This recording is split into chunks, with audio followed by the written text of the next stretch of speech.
I'm Sarah, a digital artist by profession, and someone who takes solace in the comfort of my home. I take pride in both my creative work and my modest yet warm abode. This made the decision to marry a significant one for me. Mark, a confident professional working in a reputable company, appeared to be the perfect choice.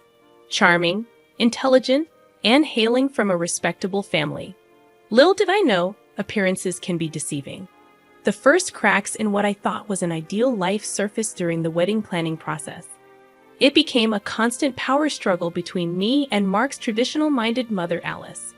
She insisted on a grand, old-fashioned wedding with elaborate floral arrangements, fancy table settings, and uncomfortable family traditions. As the wedding day approached, anxiety set in.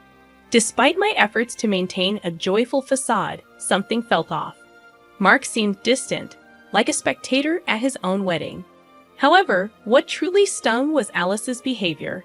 Stepping out of the car in my carefully chosen wedding dress, I felt her judgmental eyes scrutinizing everything from my attire to my complexion. In a cold tone, she criticized my dress, leaving me embarrassed. Mark remained silent, failing to defend me. As the day unfolded, Alice became determined to find fault in every detail: the music, the food, and even my 12-year-old sister's table manners. Attempting to intervene and defend my sister only led to Alice asserting that discipline starts young, as if I needed correction. During the toast, Alice couldn't conceal her disapproval, offering wishes for a joy-filled life that her eyes betrayed as insincere. Looking to Mark for support, I found none. He avoided my gaze, making me realize that the love we spoke of may have been a facade. It became clear that I was alone in this marriage, caught between a husband unwilling to stand by me and a mother-in-law determined to make my life miserable. Our wedding day, meant to mark the beginning of a happy life together, felt more like the opening chapter of a somber tale as we departed for our honeymoon. I clutched my bouquet tightly, using it as a makeshift shield, fully aware that more challenges lay ahead. The wedding, instead of being a joyous celebration, felt like a forewarning of the difficulties that awaited us. After a strangely quiet honeymoon, Mark and I moved into my house. Initially excited about the prospect of married life filled with love and happiness, my optimism waned when I realized that Alice, Mark's mother, considered my home a territory she needed to control. Within a few weeks of our marriage, Alice started making unannounced visits, asserting herself as if she owned the place. Each visit was rife with criticism and passive-aggressive comments, turning my once peaceful home into a battleground. One evening, I eagerly prepared dinner using a new recipe I had found online, hoping to share it with Mark. However, when Alice saw it, she wrinkled her nose and insulted my cooking skills. Despite my attempts to explain, she mocked me, and to my dismay, Mark sided with her. On another occasion, Alice criticized my living room decorations, claiming they clashed with the furniture. Despite the effort I had put into it, she made fun of my choices, and once again, Mark didn't stand up for me. Instead, he suggested that I could use Alice's help next time, making me feel like my home was being taken over. The painful realization struck me that the man who promised to support me not only allowed this emotional harm, but also joined in. Feeling utterly alone, I couldn't comprehend the depth of the isolation I experienced. Both Mark and Alice seemed determined to disrupt the peace I had cherished in my home. Hoping for improvement, I longed for Mark's support, and I naively believed that Alice might grow tired of bitterness. However, my hopes were shattered when one evening, Alice arrived at our door with bags and boxes, declaring that she was moving in with us. Shocked, I questioned Mark about this decision, but he seemed fine with it. As Alice began unpacking, treating her move as a final decision, I pulled Mark aside, my hands shaking with a mix of anger and disbelief. I expressed to him that it simply couldn't happen. Our marriage was already strained, and Alice moving in would only exacerbate the situation. Mark sided with his mother, insisting that we needed to adjust to her presence. Frustrated, I questioned when he would adjust for me and stand up for our home and marriage. Mark avoided my gaze, claiming it would be rude to ask her to leave, and so, Alice moved in, plunging me deeper into my nightmare. Her relentless criticism extended to everything, from how I arranged the furniture to how I did the laundry, and even how I breathed. Mark remained silent, allowing her behavior to persist. Yet it wasn't just the constant nitpicking that wore me down. I stumbled upon a bag of prescription medications hidden in the kitchen one day, pills for anxiety, depression, and sleep disorders. When I confronted Alice about it, she became angry, asserting that I had no right to snoop around. Mark sided with her, claiming they were her private matters. It was a colossal betrayal, leaving me feeling numb.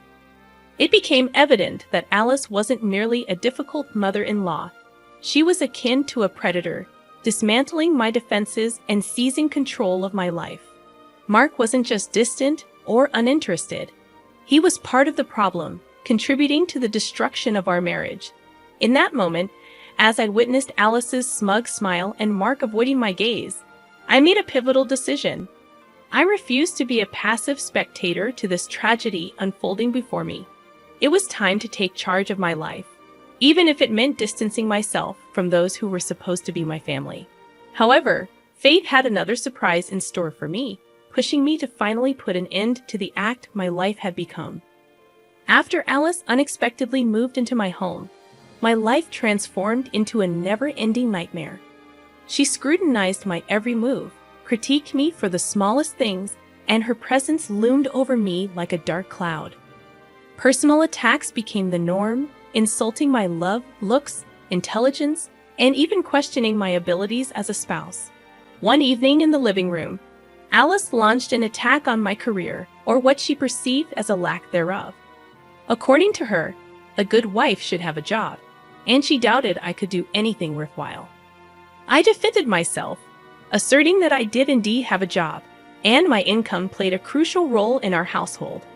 However, Alice remained unconvinced, questioning why we resided in my modest house instead of a grander one that reflected her son's dignity. Before I could respond, Mark, who had been absorbed in his phone, sided with his mother. He remarked that I could do more, and we could aspire to a better life. It stung deeply, feeling like a profound betrayal. Mark left the room, and in a hushed tone, Alice whispered, "He'll always be my son. You're just the girl he settled for." Turning away, I grappled with a mix of anger and embarrassment. As I gazed at our wedding photo, I pondered how my love story had transformed into a cruel drama. The nightmare intensified when I discovered an unidentified packet of pills hidden in the kitchen. Confronting Alice led to her anger, dismissing it as none of my business.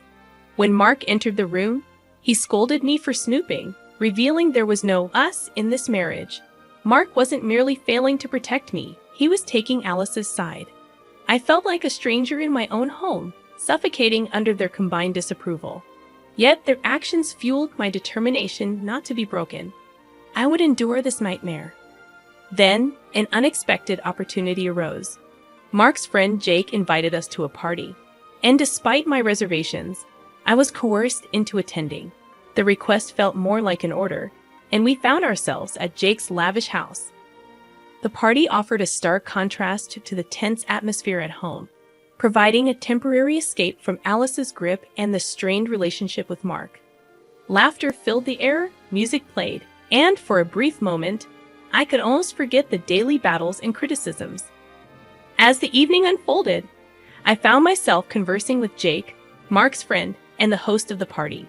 Jake's friendly and approachable demeanor sharply contrasted with Alice's cold judgment. We discussed various topics, and engaging in a conversation free from criticisms and insults felt refreshing.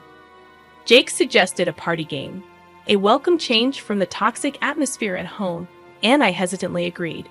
During the game, I shared a story from the early days of our marriage, highlighting the challenges and lessons we had learned. The room echoed with laughter as I recounted some of the humorous mishaps we had experienced. It felt liberating to share a part of our story, even if only in a game. Afterward, Jake pulled me aside, expressing concern about my situation at home. He had observed the tension and encouraged me to stand up for myself, refusing to let them mistreat me further. His words were a glimmer of hope in the darkness that had enveloped me for so long.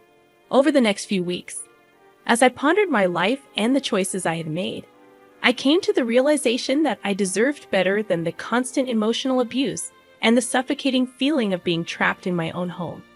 With Jake's support and encouragement, I took small steps toward reclaiming control over my life. I began attending therapy sessions to build my self-esteem and develop strategies for navigating the toxic dynamics in my marriage. The journey wasn't without its challenges and setbacks, but my determination to break free from the cycle of abuse and regain my sense of self-worth remained unwavering. Over time, I engaged in candid conversations with Mark about the need for change in our relationship. It was a difficult process, but he gradually recognized the toll that Alice's presence and his own indifference had taken on our marriage. Together, we started setting boundaries and actively worked on improving our communication. The path to reclaiming my life was challenging, but it was a journey I was resolute in pursuing. With the support of friends like Jake and newfound determination, I began rebuilding my self-confidence and finding my voice. Step by step, I knew I had the strength to overcome the nightmare that had consumed my life for far too long. During the first half hour of the party, everything seemed okay. People laughed, clinked glasses, and music filled the air. However, as the night progressed, I noticed Mark growing more distant. He spent more time with others than with me, and when our eyes met, he seemed annoyed. Eventually, Mark disappeared, and my search for him among the guests proved unsuccessful. Turning to less crowded areas of the house, I heard a soft giggle followed by Mark's unmistakable voice. My heart sank even before I reached the door where the sounds emanated. Taking a deep breath, I opened the door to find Mark with another woman. They were oblivious to my presence for what felt like an eternity. When they finally noticed, Mark's face displayed annoyance rather than guilt or regret. He snapped at me, questioning my apparent lack of courtesy in knocking. Unable to contain my anger, I retorted, "Knocking? Are you serious? What are you doing, Mark?" Trembling not with sadness but fiery rage, I witnessed his face turn red, a mix of embarrassment and anger. He suggested we discuss it at home, but I was done talking. Unable to endure further humiliation, abuse, and disrespect, I stormed out, and Mark neither followed nor called out to me. I returned home alone, my mind racing but surprisingly clear. A line had been crossed, a boundary broken. The next morning, Mark acted as if nothing had happened. It was then that Alice, always ready to take advantage of the situation, decided to speak up. She criticized me for embarrassing myself and Mark. That was the last straw. I couldn't take it anymore. Embarrassment. You have the audacity to talk to me about embarrassment after everything you and your son have done. I shot back at her, fueled by months of anger and frustration. Alice threatened to call the police, but I didn't back down. "Go ahead," I said as I dialed my own number into the phone. "They might be interested in the package in the kitchen cupboard." Mark looked puzzled, then alarmed. But before he could say anything, the doorbell rang. As I opened the door for the police officers, a strange calm washed over me. It was as if all the chaos and pain had led to this moment of clarity. My nightmare was about to end, and theirs was about to begin. The police officers were professional but puzzled. They said they received a call about a disturbance, and I confirmed it, leading them to the kitchen cupboard. Inside, I showed them the packet of pills. Mark panicked and asked his mother what she had done. The officers turned to Alice. "Ma'am, you'll need to come with us," one of them said. Alice stammered, saying the pills weren't hers, but the officer insisted she come. She shot me a look filled with rage as they took her away in handcuffs. I looked at Mark, who appeared to be on the verge of falling apart. "Is this what you wanted, Sarah? To break up this family?" he asked. I couldn't believe it. "Destroy this family?" I repeated, surprised. "Mark, you and your mom ruined this family long before today. You cheated on me, belittled me, and let your mom mistreat me in my own home. The damage was your doing, not mine."